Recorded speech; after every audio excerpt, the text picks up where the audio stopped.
Every second guy in the country today has some other health problem. Yeah. I mean, almost 500-600 million Indians have some lifestyle disorder, which is every second person in the country. You need to look out for three numbers in Dilip's conversation. $372 billion. That is the healthcare market opportunity in India. 500 million. That's the total number of Indians who today have a lifestyle disorder. And 8 years. That's how long it took Dilip to go from an overweight person to a competitive endurance athlete. This episode is a goldmine on India's healthcare market. So let's get right into it.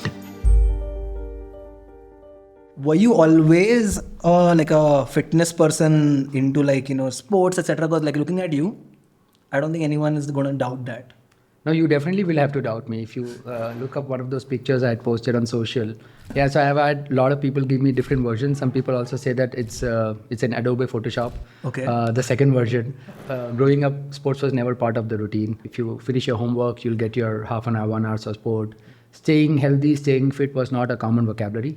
You were already in your 30s. What happened? What were the triggers that caused all of the extra gain? Most part of my early professional career, I was doing startups. And you know how startups are. Yeah. They are not one of those very soothing times where you It's not a 9 to 5. Yeah. It is not. Yeah. So I think it was a whole mixture of everything came together where nothing was ticking well, mentally and physically, and it just took a toll. Right? What was that Eureka moment? Typically in companies, end of the year before your taxes, you have to submit your medical bills. It's some 15,000-20,000 rupees where you get some reimbursement.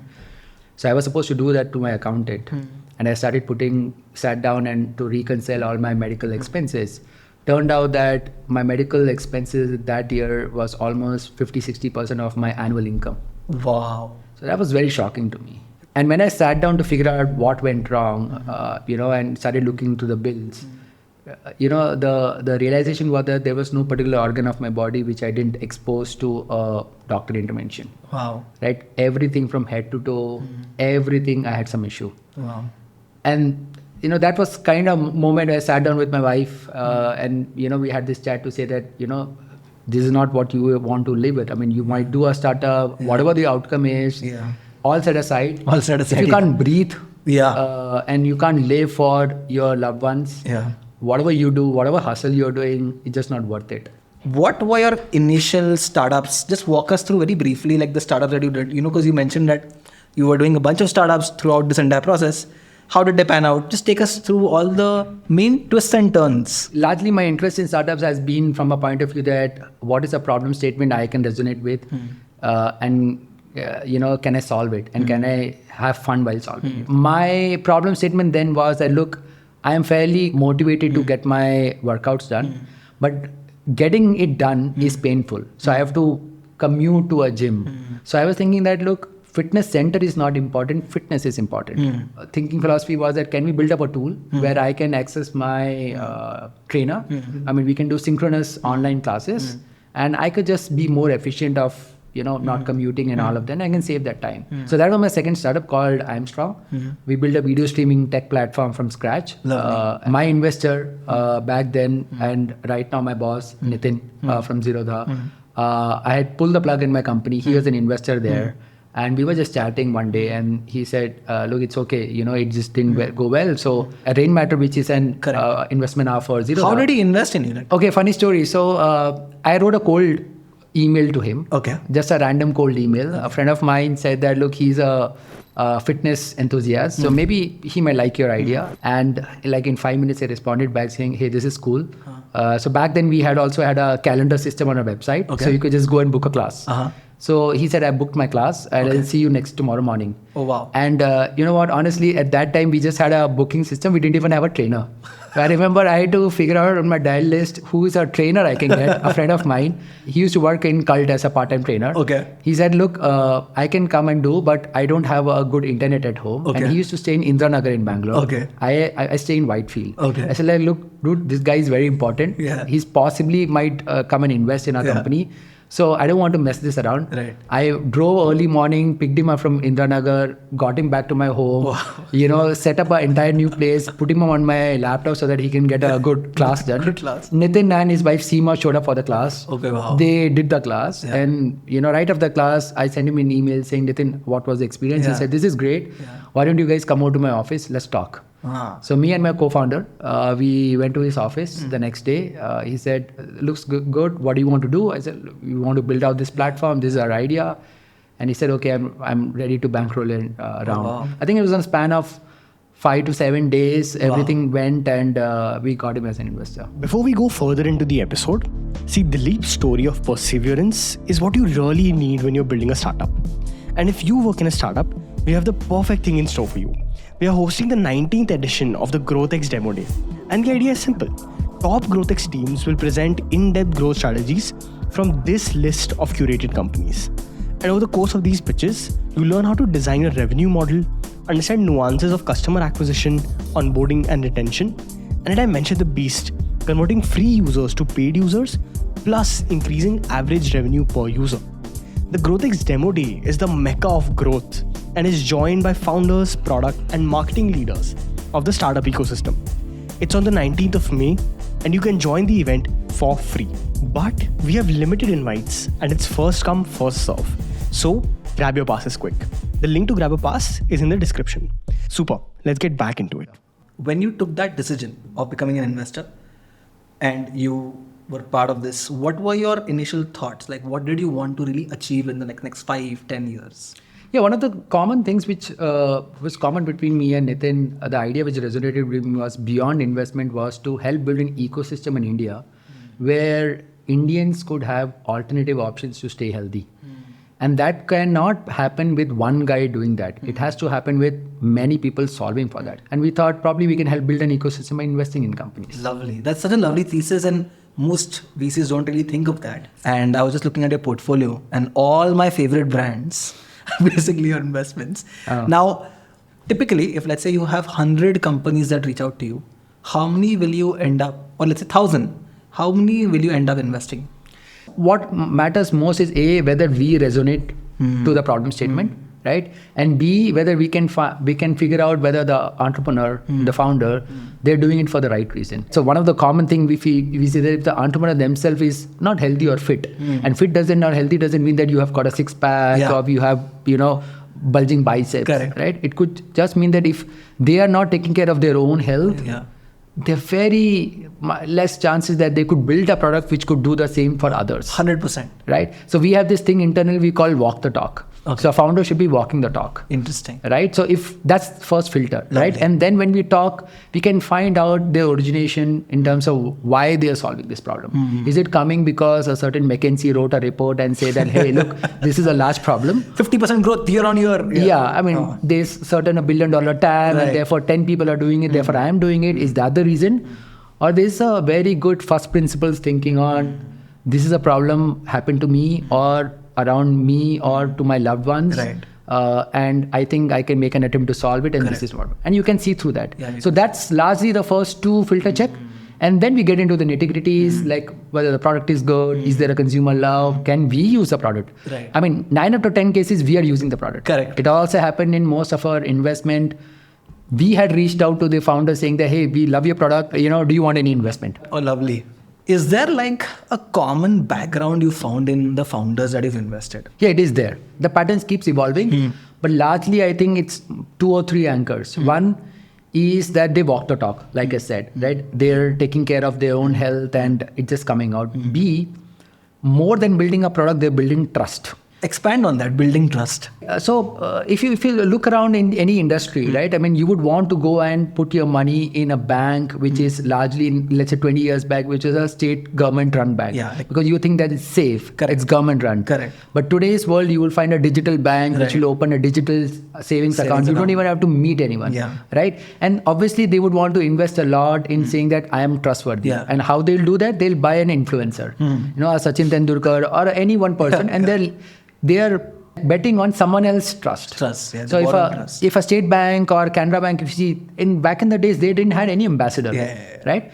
the new age fintech banks which are giving you either a loan or your savings account would always have a certain influence. Yeah. Right? So trust cannot be bought, and therefore you could see a lot of these new age fintech companies do not survive.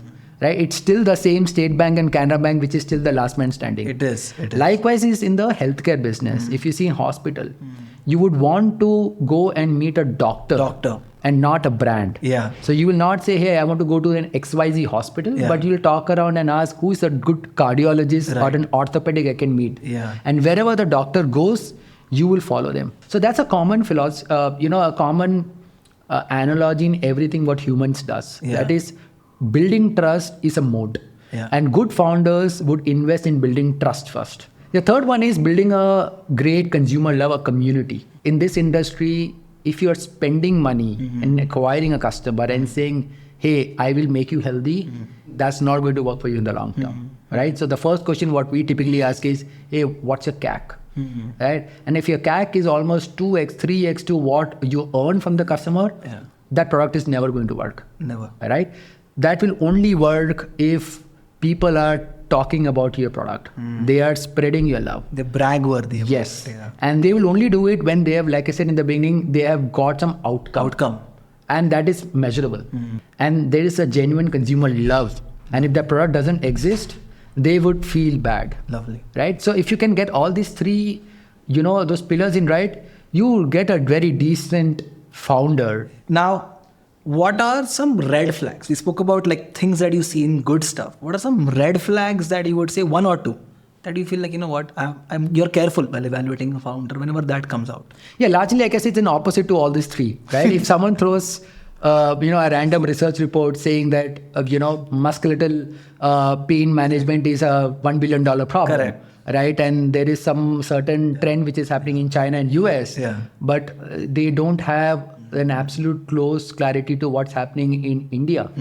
That doesn't fly. Because problems for India is very different from what is in China or in US. Correct. Right? So you have to look at it from a very pure Indian lens. So one is starting from a very typical Excel sheet point of view that this is the TAM, and therefore they are not able to justify, or more importantly, there is no founder to the market or the problem fit.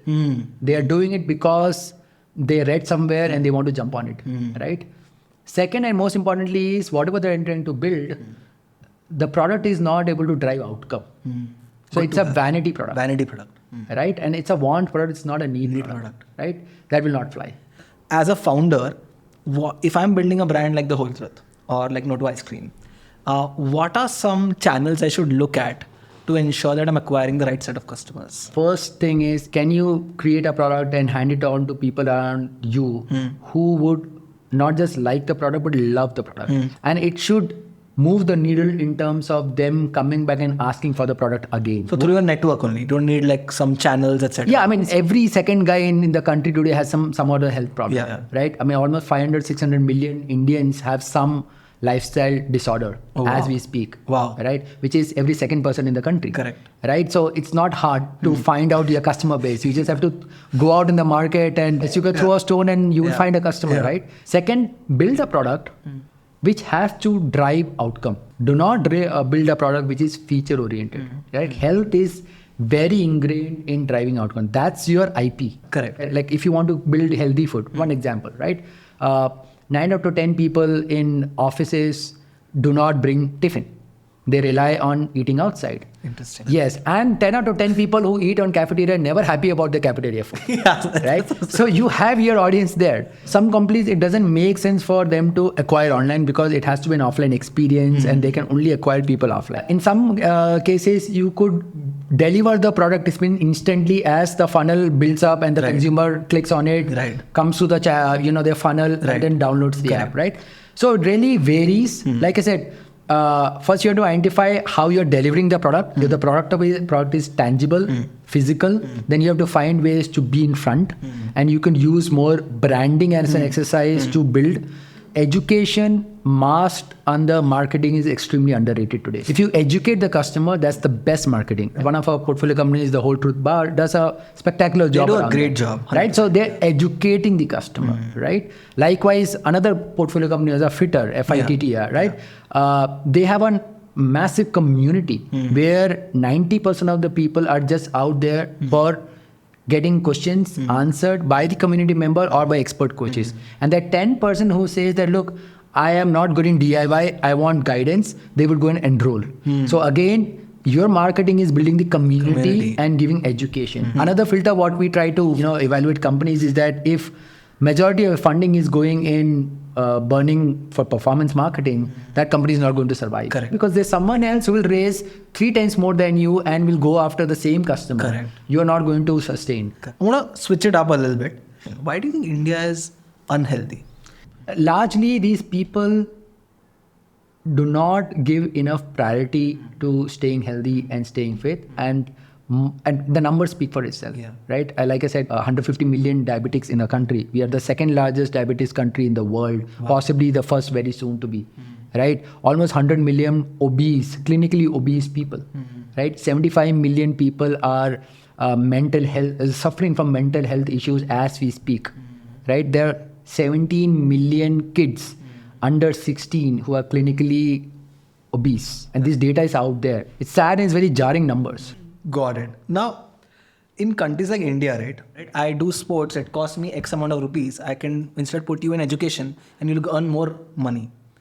How do you tackle that as a father yourself? Like, how do you think about that? How do you communicate to your kids, and what are the choices that you make?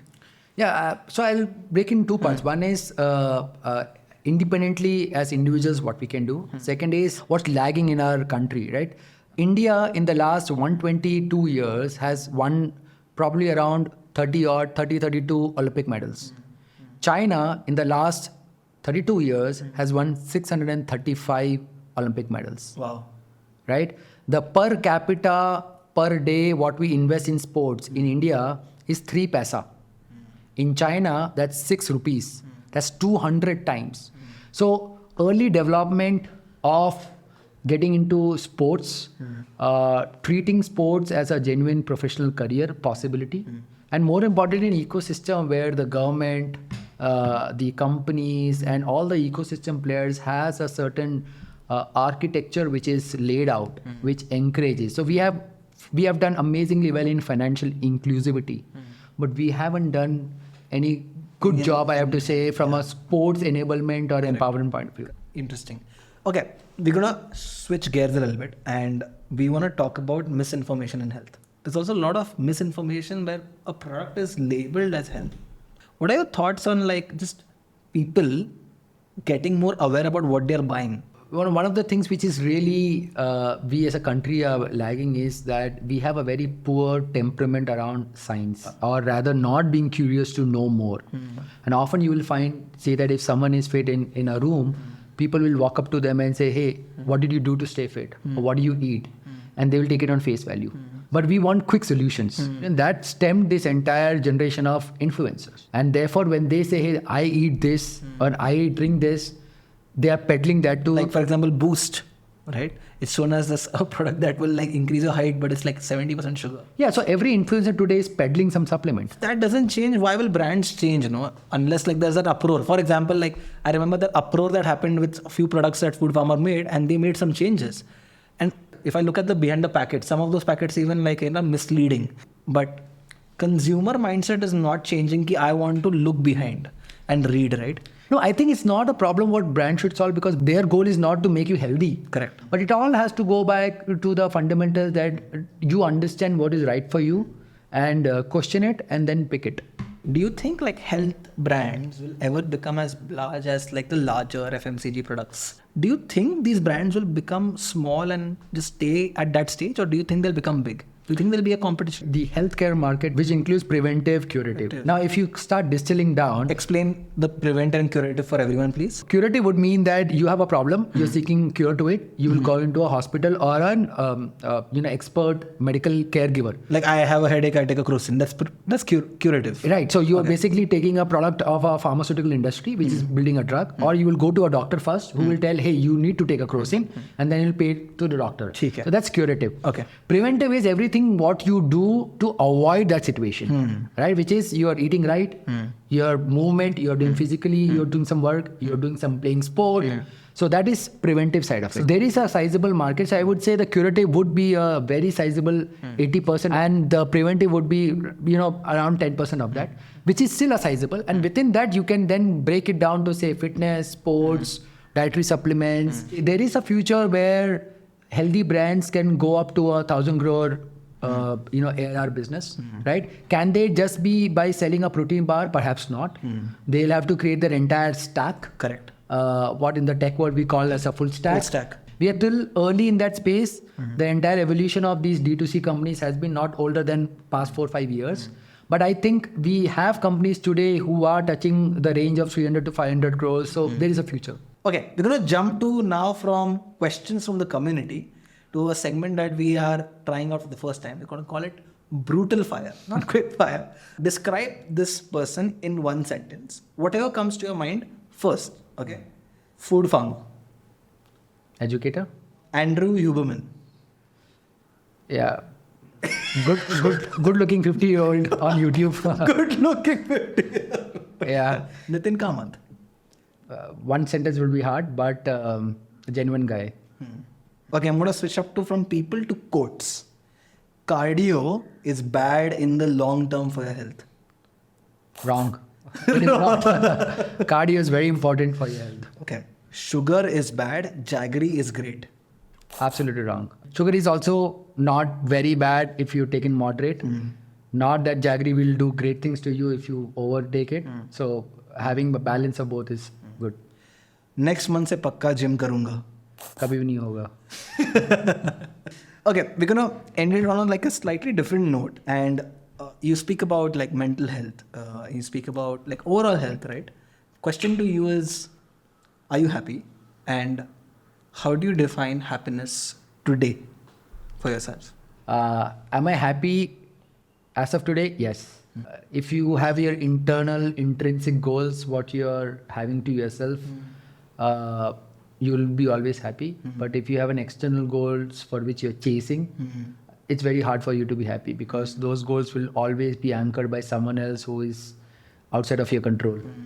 One mantra which I try to follow is it's important for me not to know what I want to do in life than to know what I don't want to do in my life. Every passing day, every passing week, I want to add to my kitty list what I don't want to do in my life. Super. With that note, we're gonna end the podcast today. But I just want to say, this was a phenomenal podcast. I had a great time. Thank you, Udayan. Thank you, Tabish, for getting me onto the podcast. Super. Awesome. Thank you so much. Thank you, guys.